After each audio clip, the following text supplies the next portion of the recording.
नमस्कार, मैं हूं प्रदीप आजाद। एक बहुत पुरानी कहावत है, लालच बुरी बला है। और अगर इसके साथ ही किसी इंसान के दिमाग में किसी के लिए भी, फिर चाहे वो अपना ही क्यों ना हो, अगर उसके दिमाग में सामने वाले इंसान के खिलाफ गुस्सा पनप जाए तो बहुत कुछ हो सकता है। तो चलिए आज की इस केस डायरी में राजस्थान की राजधानी जयपुर में हुई एक उस घटना पर बात करते हैं जो आपको अंदर तक झकझोर देगी। दरअसल बात ज्यादा पुरानी नहीं है, इसी महीने की 3 तारीख की है। जयपुर के प्रतापनगर इलाके में एक तेज रफ्तार स्कॉर्पियो एक महिला को कुचल देती है, जिससे महिला की मौत हो जाती है। अब जब खबर पुलिस के पास पहुंचती है तो इसे एक आम सड़क हादसा मान लिया जाता है और पुलिस अपने रूटीन की तरह मामले की जांच करती है।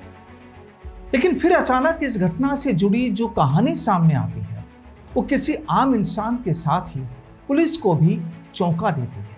और फिर सामने आती है वो तस्वीर जिसके बारे में एक बार तो पुलिस भी सोच नहीं पाती। तो अब वो तस्वीर क्या सामने आती है उस पर बात करते हैं। दरअसल यहाँ पुलिस जांच के बाद जो कुछ सामने आता है वो ये कि वो कोई आम सड़क हादसा नहीं होता, बल्कि एक साजिश के तहत मर्डर होता है। और इस काम के लिए बाकायदा एक सुपारी किलर हेमंत शर्मा को उस महिला की हत्या की सुपारी दी जाती है, पूरे 7 लाख रुपए की। वाकई चौंकाने वाली बात है। लेकिन अब फिर आप चौंक जाएंगे, क्योंकि इस हत्याकांड की सुपारी देने वाला भी कोई और नहीं बल्कि एक लड़की होती है। और अब आपको बता देते हैं कि उस मरने वाली महिला और 7 लाख की सुपारी देने वाली लड़की का रिश्ता क्या था। जानना चाहेंगे? वो रिश्ते में होती हैं माँ और बेटी। अब यहां मरने वाली महिला का नाम होता है नीरज शर्मा और अपनी ही मां की हत्या की सुपारी देने वाली बेटी होती है आयुषी शर्मा। लेकिन यहां इस वारदात का एक सूत्रधार और होता है, बलराम उर्फ रवि नाम का एक शख्स, जो रिश्ते में आयुषी का चचेरा भाई होता है। यानी यहां अपने ही अपनों के दुश्मन बन बैठे थे। और उसमें भी सबसे अहम तो ये कि यहां बेटी ही मां की दुश्मन निकलती है। बहरहाल अब आप सोच रहे होंगे कि आखिर ऐसा क्यों और कैसे हो सकता है, तो आपको बताते हैं तफसील से वारदात की पूरी कहानी। दरअसल कुछ रिपोर्ट्स में कहा गया है कि प्रतापनगर के रविंद्र नगर में रहने वाली नीरज शर्मा के पति का 1 साल पहले निधन हो गया था। वे कोर्ट में एलडीसी थे, जिसके बाद करीब 8 महीने पहले ही पति की जगह नीरज की एलडीसी की पोस्ट पर नौकरी लग जाती है और नीरज अपने 16 साल के बेटे के साथ रहती थी। अब आरोप ये भी लगे कि आयुषी पहले अपनी मां के साथ रहती थी, लेकिन पिता विजय की मौत के बाद उसका व्यवहार बदल गया और वह अपने ताऊ के साथ रहने लगी थी। अब कुछ रिपोर्ट्स में पुलिस के हवाले से यह भी कहा गया कि आयुषी पिता की जगह नौकरी करना चाहती थी, लगना चाहती थी, लेकिन मां ने नौकरी ज्वाइन कर ली। और ऐसे में बेटी का मां की हत्या कर नौकरी पाने का प्लान था और आयुषी ने अपने ताऊ मोहन स्वरूप के साथ मिलकर मर्डर की प्लानिंग की थी। और इसमें नीरज के ससुराल वाले भी शामिल थे। इसके अलावा लगभग 14 करोड़ की संपत्ति हड़पने का लालच भी था। अब बताया जाता है कि आयुषी, मोहन और उसके बेटे बलराम उर्फ रवि ने भरतपुर के रहने वाले सुपारी किलर हेमंत शर्मा से मर्डर के लिए कांटेक्ट किया। उसे कहा गया कि नीरज शर्मा की हत्या करनी है, 7 लाख रुपए देंगे। जिसके बाद हेमंत ने बलराम की मदद से रेकी की, भरतपुर से एक थार जीप किराए पर ली, लेकिन पैसा लेने के बाद भी काम नहीं हो सका। और जिसके बाद 1 महीने तक दोबारा रेकी कर 3 जुलाई को स्कॉर्पियो से इस वारदात को अंजाम दिया गया। यानी नीरज शर्मा जब 3 जुलाई की शाम को बेटे को कोचिंग छोड़कर वापस लौट रही थी, तो इसी दौरान आरोपियों ने स्कॉर्पियो से उसे कुचल दिया। लेकिन कहानी यहीं खत्म नहीं होती, क्योंकि सरकारी नौकरी के लिए मां की हत्या करवाने वाली बेटी टोना टोटका भी करवा रही थी, जादू टोना भी करवा रही थी। और पुलिस ने घर के सीसीटीवी फुटेज भी जब्त किए जो नीरज शर्मा की हत्या के करीब 5 दिन पहले के थे। अब दावा किया जा रहा है कि आरोपी बेटी आयुषी ने अपने साथियों के साथ मिलकर घर की सीढ़ियों पर तंत्र मंत्र वाला एक नारियल और एक काली गुड़िया रखी थी और फिर उनमें आग लगा दी थी। अब कुछ रिपोर्ट्स के मुताबिक आयुषी ने पुलिस को यह भी बताया कि मां और उसके बीच कई बार हाथापाई भी हुई। वो अपनी मां से नफरत करने लगी थी और घर छोड़कर जयपुर के टोंक रोड पर कल्याण नगर में अपने दूसरे घर में जाकर रहने लगी। और इसी दौरान उसके ताऊ मोहन शर्मा का बेटा बलराम भी उसके साथ रहने लगा, यानी चचेरा भाई।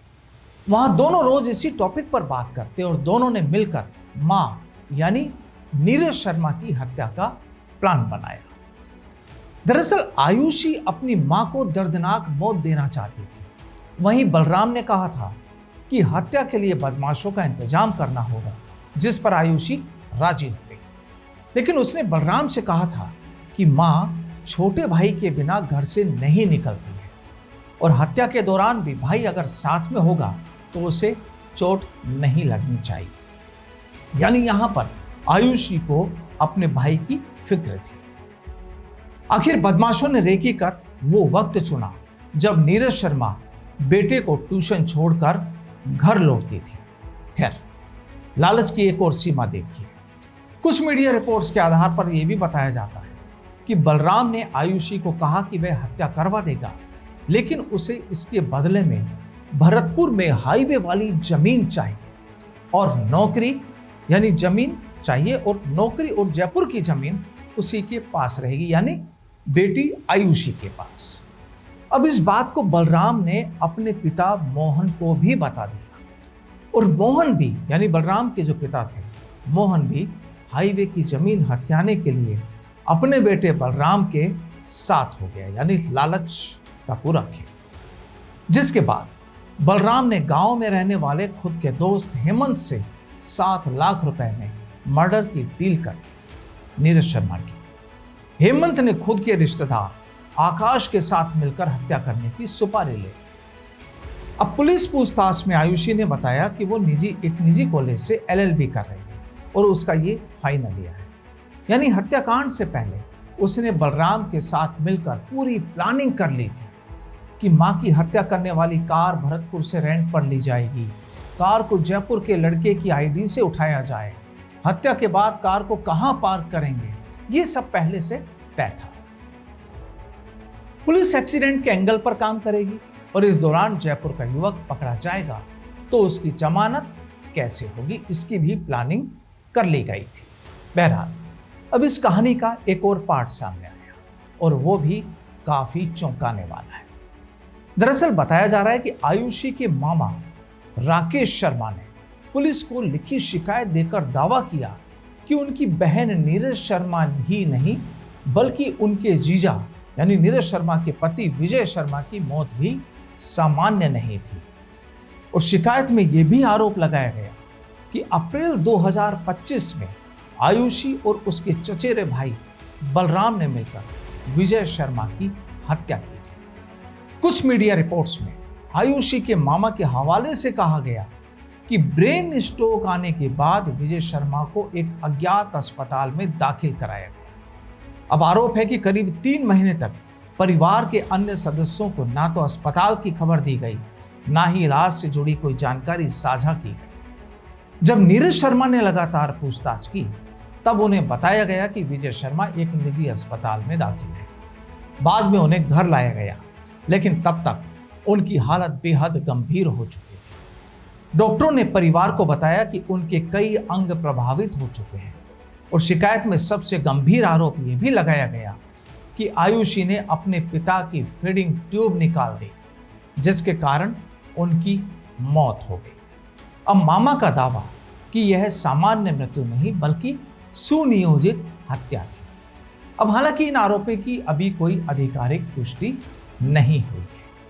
खैर, इस केस को लेकर पुलिस का दावा है कि नीरज शर्मा की बेटी आयुषी शर्मा अपनी मां की अनुकंपा पर मिलने वाली सरकारी नौकरी हासिल करने के लालच में इस खौफनाक साजिश में शामिल थी और पुलिस ने इस मामले में आयुषी समेत 7 आरोपियों को तो गिरफ्तार कर लिया है, जबकि आयुषी का चचेरा भाई और इस पूरी प्लानिंग का सूत्रधार बलराम फरार है। लेकिन इस पूरी कहानी में यह खास नहीं है कि बलराम फरार है, पुलिस उस पर भी अपना शिकंजा कस लेगी। लेकिन यहां सबसे अहम ये कि आखिर लालच और साजिश ने जिस तरह रिश्तों के बीच जो दीवार खड़ी की, मौत का जो खूनी खेल खेला गया, वो वाकई काफी खौफनाक रहा। और सवाल तो ये भी कि क्या आने वाले वक्त में साजिश और मौत के इस खौफनाक खेल में क्या और भी कुछ खुलासे होंगे, उसका इंतजार है। तो आज की केस डायरी में फिलहाल इतना ही। फिर मुलाकात होगी एक नई कहानी के साथ।